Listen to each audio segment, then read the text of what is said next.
목에 뭐 좀 생겨서 목소리가 잘 나오지 않아서 죄송합니다. 방송실은 마이크를 조금 더 조정해 주시고요. 여러분 옆에 계신 분과 인사를 한번 나누십시오. 성령님을 모시고 승리합시다.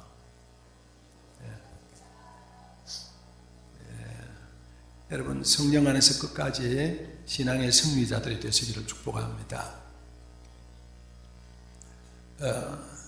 지금 3주에 이어서 연속으로 예수님의 마지막 설교인 요한복음 14장, 15장, 6장을 가지고 세 번째 설교를 합니다. 첫 번째는 예수님이 그리스도인이 이 땅에 살려면 무엇보다 기도를 해야 된다. 기도하는 것이 세상 사람과 차이다. 그런 말씀 드렸습니다. 그리고 그 기도에는 너희가 내 이름으로 무엇인지 구하면 내 아버지께서 주시리라고 하는 보장을 하셨습니다.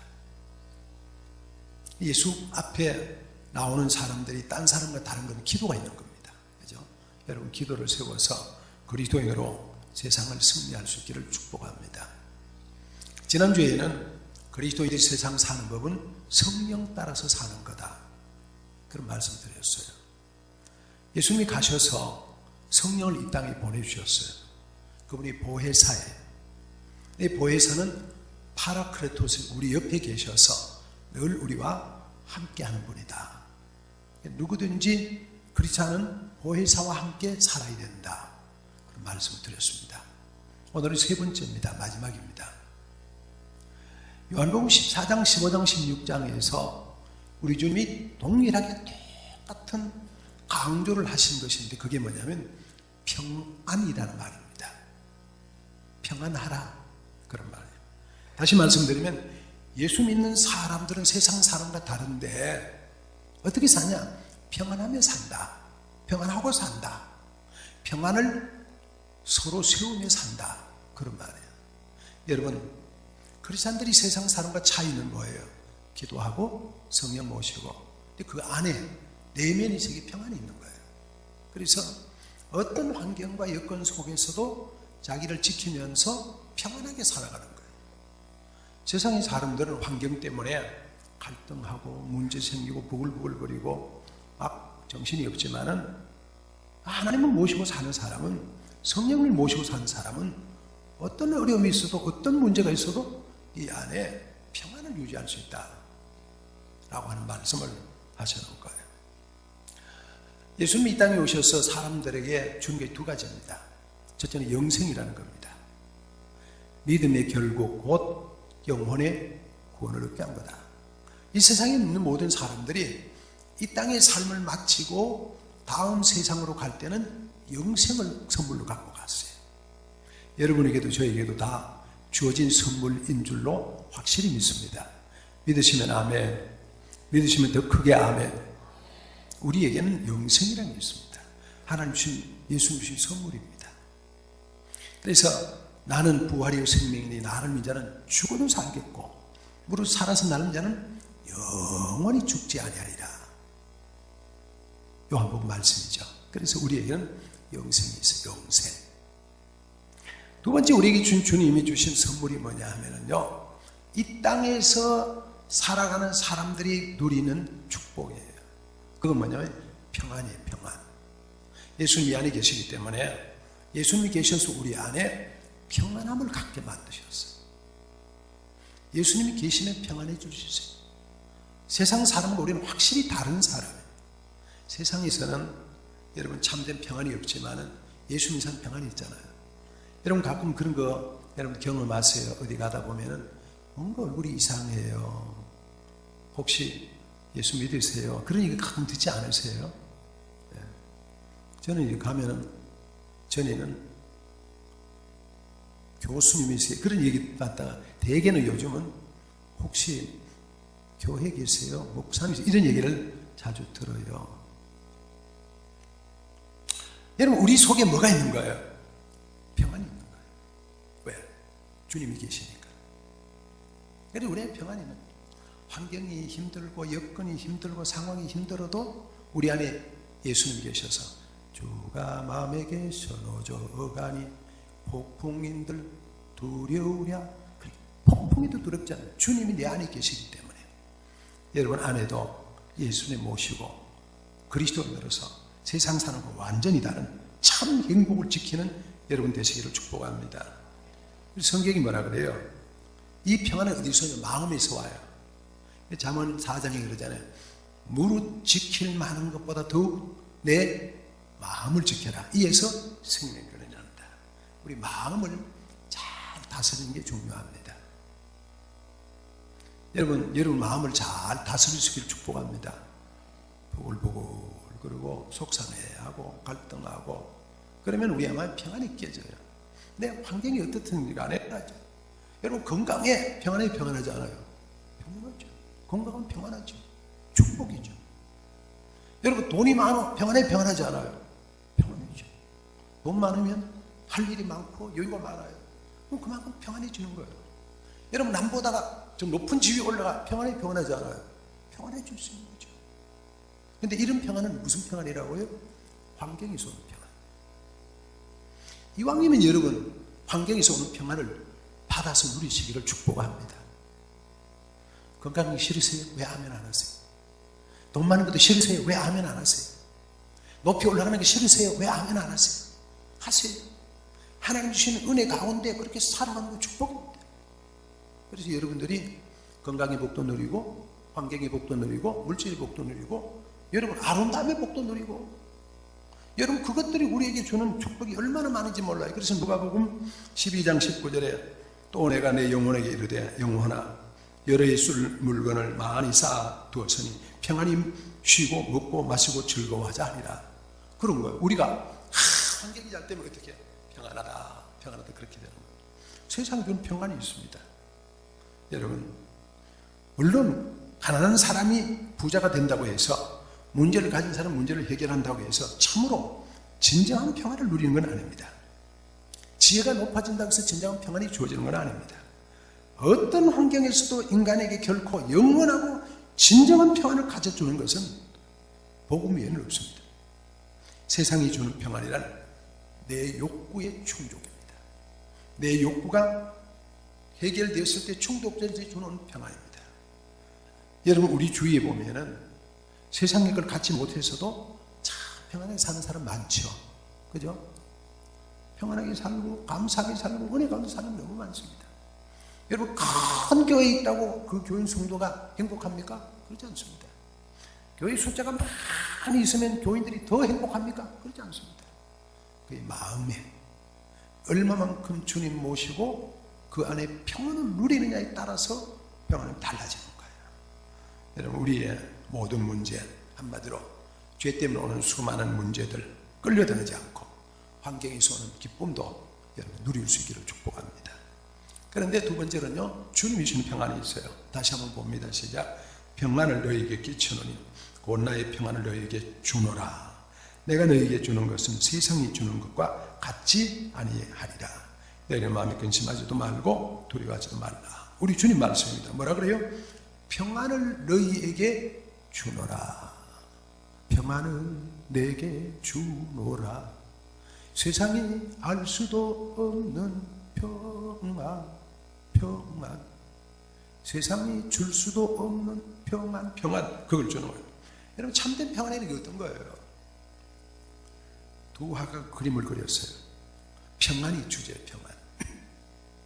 한 화가는 잔잔한 호숫가 그리고 따뜻한 태양이 돌고 고기들이 논일고 새들이 왔다 갔다 하고 평안한 그림을 그려야 돼요. 그야말로 아름다운 그런 풍경의 그림을 평안이라고 그려서 냈어요. 근데 또 한 사람의 화가는 폭풍우가 이런 거예요. 폭풍우가 그리고 비바람이 몰아치고 눈보라고 물보라고 막 치는데 새 한 마리가 말이죠. 나무 옆에 다 있는데 다 앉아서 조용하게 앉아있는 그런 그림을 그렸어요. 그렇게 물보라가 치고 그렇게 막 폭풍이 있는데도 그 풍랑 일어나도 그 바위 옆에서 다 기다리고 있는 편안한 모습 그린 거예요. 여러분 기독교적인 평안은 어떤 게 진짜예요? 후자가 진짜예요. 폭풍우가 있고 시련이 있고 환난이 있어요. 그런데도 불구하고 어떻게 해요? 우리는 그 안에서 평안을 누리는 거예요. 우리의 평안이에요. 왜? 주님이 우리 안에 있기 때문에 그렇습니다. 그것이 주님이 주시는 평안입니다. 정말 바람이 없기 때문에 조용할 뿐이고 비가 쏟아지지 않기 때문에 맑게 보일 뿐입니다. 바람이 불면 물결이 일고 비가 쏟아지면 흙탕물이 될 수 있습니다. 위험한 요소가 얼마든지 될 수 있습니다. 그러나 내면 세계에 안정함과 평안함이 있는 것, 이것이 우리 기독교인이 가져야 될 겁니다. 그래서 주님은 내가 내게 주는 것은 세상이 주는 것과 같지 아니하다. 그 평안을 받으면 세상이 주는 평안과 전혀 다른 그런 평안을 누리게 되는 겁니다. 우리 주님이 하신 말씀입니다. 요한복음 15장 11절 시작. 내가 이것을 너에게 이르면 내 기쁨이 너희 안에 있어 너희 기쁨을 충만하게 합니다. 하나님은 천지 만물을 창조하셨습니다. 그리고 모든 것을 주관하고 계십니다. 지금도 여러분의 아버지시고 우리의 아버지입니다. 주님은 우리의 주님이시고 나의 신랑이십니다. 성령님은 보혜사에서 우리 옆에서 우리를 돕고 계십니다.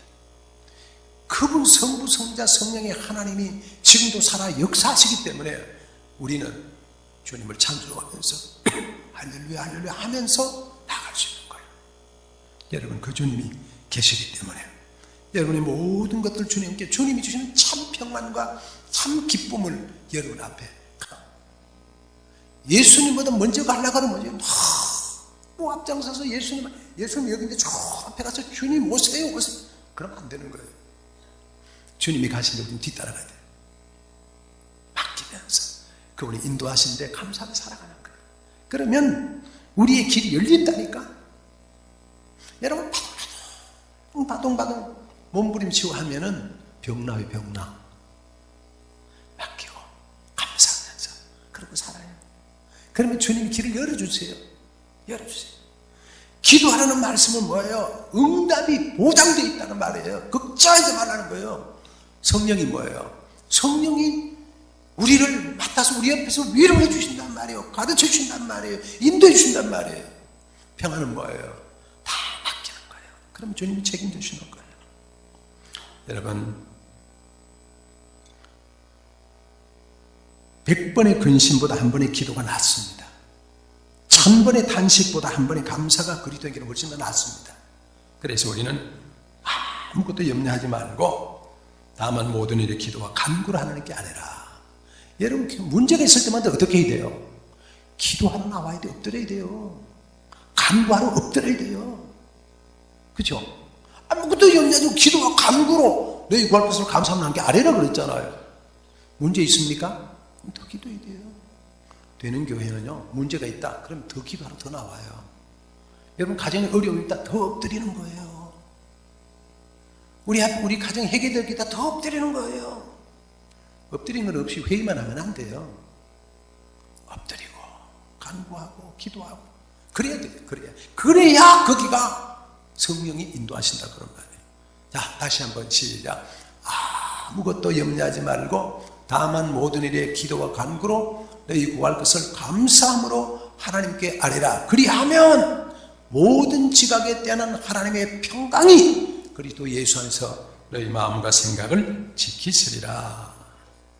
너무 감사한 거죠. 요한복음 16장 24절에 지금까지 너희가 내 이름으로 아무것도 구하지 않았으나 구하라 그리하면 받으리니 내 기쁨이 충만하니라. 하나님 아버지가 내 문제를 아십니다. 하나님 아버지가 우리의 문제를 아십니다. 맡겨요. 다 옮겨드려요. 주여 우리 형편이 이렇나이다. 내가 이 정도입니다. 주님 맡으시옵소서. 맡겨요. 그럼 주님 맡아주십니다. 여러분 주님보다 먼저 가지 말고요. 성령님보다 먼저 가지 말고요. 함께 가세요. 그리고 그 안에 주는 참 평안을 누리세요. 시작. 평안을 너희에게 끼치노니 곧 나의 평안을 너희에게 주노라. 여러분 정말요 돈은 손으로 받고 통장으로 받습니다. 그죠? 보화도 손으로 받습니다. 집은 등기로 받습니다. 근데 평안은 뭘로 받아요? 마음으로 받아요. 마음으로 받아요. 우리의 마음속에 주님의 평안이 임하시기를 바랍니다. 예수님과 함께 십자가에 죽고 예수님과 함께 살아가면 평안과 감사가 넘치게 될 겁니다. 우리가 시급히 해결해야 할 것이 무엇입니까? 우리의 탐욕, 우리의 분노, 우리의 시기, 우리의 질투, 교만한 것들 이런 것들이 다 우리의 마음의 평안을 다 뺏어갑니다. 참된 평안을 얻으려면 무엇보다 마음의 만족함이 있어야 됩니다. 감사가 있어야 됩니다. 그러면 주께서 우리에게 은혜를 주시는 겁니다. 여러분, 가정이 평안해야 은혜가 넘칩니다. 여러분, 마음이 평안해야 하나님 은총이 넘칩니다. 세상이 아무리 요란하고 세상이 아무리 시끌벅적해도 우리 가정에는 평안함이 있어야 됩니다. 금은보화가 없어도 살 수 있습니다. 값비싼 가구 없어도 살 수 있습니다. 명품 들고 다닐 게 없어도 우리가 기쁨으로 살아갈 수 있습니다. 고급 차량 없어도 살아갈 수 있습니다. 여러분, 좋은 집이 아니어도 세상적인 것을 다 얻지 못한다 할지라도 그 안에 예수님 모시고 살면 평안을 너희에게 주시고 나의 평안을 너희에게 주노라. 주님의 평안을 갖고 살아갈 수가 있습니다. 어떤 목사님의 사모님의 간증입니다. 유명한 목사님. 목사님이 맨날 밖으로 일하고 맨날 일 저지르니까 사모님이 뿔이 났어요. 남편에게 아무리 해도 안 되는 거예요. 어느 날 막 화가 나서 하나님, 내가 내 남편이 좋아서 결혼을 하긴 했지만 맨날 밖으로 다니고 가정 안 돌보고 엉망이 돼서 속이 상해 죽겠어요. 하나님 좀 어떻게 해줬으면 좋겠어요. 그런 남편 한 분도 없길 바랍니다. 여러분, 안 그러고 다 가정적이세요? 그랬더니 하나님이 기도한대 그러더라. 야, 네가 언제 네 남편 통해서 행복을 받으려고 생각했냐? 네가 네 남편에서 만족 얻으려고 결혼했냐? 참 만족과 참 기쁨은 나를 바라볼 때 있는 거야. 나를 봐야지 왜 남편 보고 자꾸 불평불만만 해? 그런 음성이 들리더래요. 그래서 그 다음에는 너는 너대로 좀 살아. 나는 주님 바라보고 살겠다. 이렇게 생각하니까 문제가 해결되더래요. 여러분, 부글부글 끓지 말고 주님 바라보면서 참 평안과 감격을 누리며 살 수 있기를 축복합니다. 자, 이제 말씀을 정리합니다. 요한복음 14장, 15장, 16장 예수님의 고별 설교입니다. 그리고 이 설교의 핵심은 세 가지입니다. 너희가 세상을 나가 살 땐 이렇게 살아라. 첫째는 뭐예요? 기도를 하면서 살아라. 성령님 모시고 살아라. 평안을 갖고 살아라. 세 가지입니다. 사실 제가 이게 금년까지 제가 설교한다고 준비한 설교입니다. 그래서 제가 첫째, 둘째, 셋째 하면서 여기까지 설교를 하고 다음 주는 성탄절이니까 성탄절 설교하고 마지막 주일 설교하면 내가 일산교회 하는 설교 마지막이겠다. 이렇게 준비를 하고 석 주 연속으로 설교를 준비를 했습니다. 근데 상황이 어떻게 전개가 될지 모르겠습니다. 하나님이 명확하게 이끌어 가시는 것 같아요. 하나님이 우리를 사랑의 사람답게 이끌어 가시는 걸 믿고 청빙 문제가 우리가 잘 풀려지면 또 새로운 목사님이 여러분과 함께 1월 달에 정말 아름다운 교회로 세워갈 수 있지 않겠나 그렇게 기대를 하면서 설교를 준비를 했습니다. 그리스도인이 세상 사는 법 세 번째 뭐 하는 거예요? 평안을 유지해라. 환경에서는 평안이 아니다. 네 마음에서는 평안이다. 그 평안함 잊지 말고 살아라. 주님이 16장 33절 마지막입니다. 시작. 너희로 내 안에서 평안을 누리게 하려 함이라. 설교 결론입니다. 33절이 마지막이거든요. 너희로 내 안에서 편하게 살기를 내가 정말 원한다. 주님의 말씀입니다. 여러분, 주님이 주시는 말씀으로 받으시기를 축복합니다. 이 말 뒤에 뭐가 있냐면 너희가 세상에서 환난을 당하나. 환난이 있는 거예요. 강하고 담대해라. 내가 세상을 이겼다. 여러분, 우리가 환난이 있고 어려움이 있지만 어떻게 해요? 주님이, 세상을 이긴 주님이 우리의 주님이니까 이겨나갈 수가 있는 거예요. 극복해 나갈 수가 있는 거예요. 넘어나갈 수가 있는 거예요. 여러분 안에서 예수님 주시는 이 평안 채워서 참 기쁨과 감격으로 여러분이 이 세상의 승리자로 멋있게 살아가는 그런 성도들이 되시기를 예수님의 이름으로 축복합니다. 기도합니다. 하나님 아버지, 우리가 이 땅 그리스도인으로 살아가면서 기도를 세우며 살아가기를 원합니다. 성령님과 동행하며 살기를 원합니다. 우리 안에 정말 평안함을 가지며 살기를 원합니다. 이 평안, 환경과 여건이 주는 평안이 아니라 주님이 주시는 참 평안함 누리며 살게 도와 주옵소서. 그리고 예수님의 이름으로 간절히 기도하옵나이다. 아멘.